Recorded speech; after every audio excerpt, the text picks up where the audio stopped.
Köszöntök mindenkit szeretettel, ebben a videóban arról fogok beszélni, hogy milyen jellemző típusai vannak az adathalász átveréseknek, és ezeket nemzetközi példákon keresztül fogom megmutatni.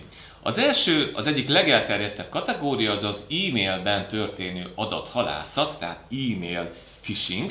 Az egyik ilyen, amikor ránk ijesztenek, tehát hogy gyanús aktivitást tapasztaltak a felhasználói fiókunkban. Egyébként ezek lehetnek valósak, tehát én nem mondom azt, hogy ilyen nem létezik, de legyünk nagyon óvatosak, mert többféle jelet is találhatunk, például konkrétan ebben az üzenetben, ami átverésre utal. Az egyik az, hogy az e-mail cím az nem valós, tehát itt egy nagyon gyanús e-mail cím van, mindig meg kell nézni a feladó e-mail címét betűről betűre, és rá kell vinni a kurzort, mert lehet, hogy itt más cím jelenik meg, mint ami egyébként valóságban érkezik. Nyelvtani hibák vannak a szövegben, tehát itt ugye angolul jól kell tudni, a magyar hasonló üzenetekben is nagyon sok esetben megfigyelhetők nyelvtani hibák, helyesírási hibák, ékezett hibák, hogyha ilyet látunk, akár csak egyet is, egy ékezett hibát, mondjuk egy ü betű helyett u betű, azonnal lebuktatja, hogy ott valószínűleg csalásról van szó. Szintén e-mailben küldött adathalászatra példa ez a levél. Lebuktató jel például az, hogy ugye nem névre szólóan történik. Tehát csak kedves fogyasztó. Itt furcsa itt ez az Apple jel. Ilyenkor is mindig meg kell figyelni a feladó e-mail címét, a kurzort kell odavinni, és akkor ott látszik, hogy ki a valós feladó. Az Apple valószínűleg nem küld ilyen tárgyú üzenetet, tehát ezt is nézni kell, és úgy ránézésre a dizájnt megfigyelni, tehát túl egyszerű ahhoz, hogy az Apple ilyet küldjön, és hogyha az ember ide viszi a kurzort, akkor itt meglátja, hogy milyen linkre akarja, hogy rákattintson. A linket is mindig meg kell nézni, mert sok esetben az is gyanús és árulkodó, hogy nem hivatalos oldalról van szó. Az utóbbi időben nagyon-nagyon sok Netflix nevében elkövetett adathalász próbálkozás történik. SMS-ben is érkeznek ilyenek, e-mailben. Ebben az esetben csak egy ilyen felmérésben vehetünk részt, és akkor elmondhatjuk a Netflix-szel kapcsolatos élményünket. Rá ne kattintson senki, viszont a kurzort érdemes rávinni, és akkor megnézni, hogy milyen linkre próbál ez minket átvinni. Az úgynevezett spear adathalászat, ami azt jelenti, hogy itt már névre szóló üzenetet kapunk, tehát ez már egy fokkal kidolgozottabb kategória, nehezebb észrevenni. Itt a csalók már ismerik azt, hogy kinek írnak, tehát névre szóló a megszólítás, van konkrét aláírás is, adott esetben ismert személynek az aláírása, tehát gyanakodjunk mindig, nézzük meg a feladó e-mail címét, valóban az a címe, ami mondjuk egy kollégánknak az e-mail címe, vagy annak a cégnek a címe, ami egyébként küldi nekünk az e-mail, rá kell vinni a kurzort erre, és akkor ott a valódi címet ki fogja írni, és meglepetések érhetik ilyenkor az ember. Itt ez az esetszám, itt a tárgyrovatban ez azért eléggé gyanús. Le kell tölteni valamit, az mindig gyanús, soha le ne töltsünk ilyen linkeket. Legyünk még a névre szóló e-mailekkel is óvatosak, és figyeljük meg az átverések jeleit, mert átverés lehet mögötte. Az úgynevezett whale adathalászat, bálna vadászat, sok esetben a vezérigazgató, pénzügyi igazgató, HR igazgató nevében írnak nekünk e-mailt névre szólóan. Az ő tekintélyére, a bizalmi viszonyaira építenek ezek az átverések. Nem könnyű észlelni őket, mert ugye névre szólóan van, olyan, mintha a főnöktől érkezne.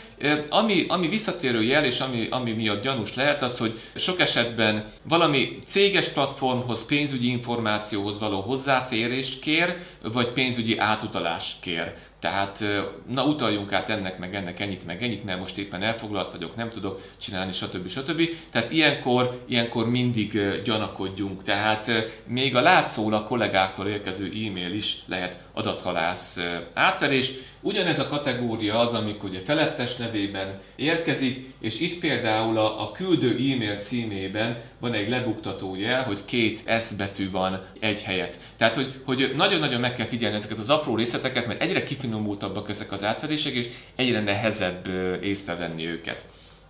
Aztán létezik egy olyan átverési kategória, amikor előzetesen küldött névre szóló e-mailt kapunk, és ugye valamilyen offline csatornán jelentkezik ilyenkor a csaló, felhív minket, hangüzenetet hagy, és azt mondja, hogy majd küld nekünk egy e-mailt, tehát egy ilyen bizalmat épít ki, és utána érkezik az egyébként csaló e-mail. Ilyenkor sok esetben szintén valami linkre kell kattintani, vagy valamit le kell tölteni, nem szabad ezeknek hinni, vagy pláne nem, hogyha ugye pénzügyi átutalást kér. A smishing, ez az SMS phishing, tehát SMS-ben történő adathalászat. A Netflix-el már nagyon sokszor visszajelnek, ez a tipikus, lejárt a Netflix előfizetés, blokkolták a Netflix előfizetésünket, a befizetést így tudjuk elrendezni, senki rá ne kattintson erre a linkre. Itt ugye ránk ijesztenek egy bank nevében, hogy ugye csalás áldozatai lettünk, és ugye úgy tudjuk mérsékelni a károkat, hogy rákattintunk erre a linkre, senki rá ne kattintson erre a linkre, semmi köze nincsen ennek a linknek ahhoz a bankhoz, aminek feltünteti magát.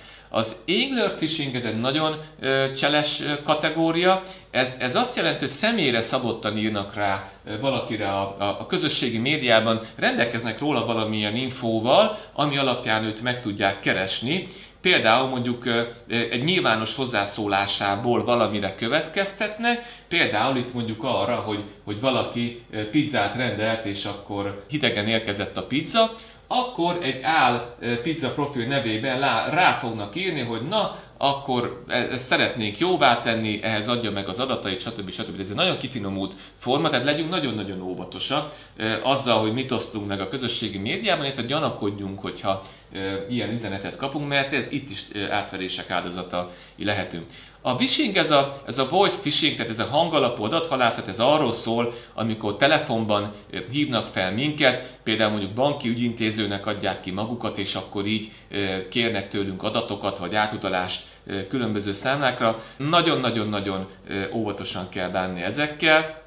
Itt is az érzelmek szerepe az, ami döntő, tehát ránk ijesztenek, valami váratlan dolog történik, akkor mindig gyanakodjunk, amikor valami váratlan, szokatlan dologgal hívnak fel minket, bármilyen intézmény nevében. Itt például hangüzenetet kell letölteni, megnyitni, senki le ne töltsön, meg ne nyisson semmiféle ilyen fájlt, amit ilyenkor kap. Ezeket a forrásokat használtam föl, és ezek a példák mutatják azt, hogy legyünk nagyon-nagyon óvatosak, amikor e-mailt kapunk, ismeretlentől érkezik üzenet, akár cég nevében érkezik üzenet, mindig nézzük meg, hogy honnan, pontosan milyen e-mail címről jött, vigyük oda a kurzort, nézzük meg, hogy milyen linkre akar kattintani. Gondoljuk végig, hogy tényleg várunk egy csomagot valahonnan, tényleg lejárt-e a Netflix előfizetésünk, van egyáltalán Netflix előfizetésünk, tehát legyünk nagyon óvatosak, és ne engedjük, hogy az érzelmek becsapjanak minket, mert sok esetben ránk ijesztenek valamivel, és még akkor is, hogyha úgy tűnik, hogy a főnöktől érkezett az e-mail, de amikor valami gyanús dologra, szokatlan dologra kért, tehát például eddig sose kért a főnök engem e-mailben arra, hogy utaljak át pénzt valakinek, amikor ilyen szokatlan aktivitásokat tapasztalunk, akkor mindig legyünk nagyon-nagyon óvatosak és gyanakvóak. Nagyon szépen köszönöm a figyelmet, a Média Detektív többi videójában még több hasznos ilyen jó tanácsot hallhattok.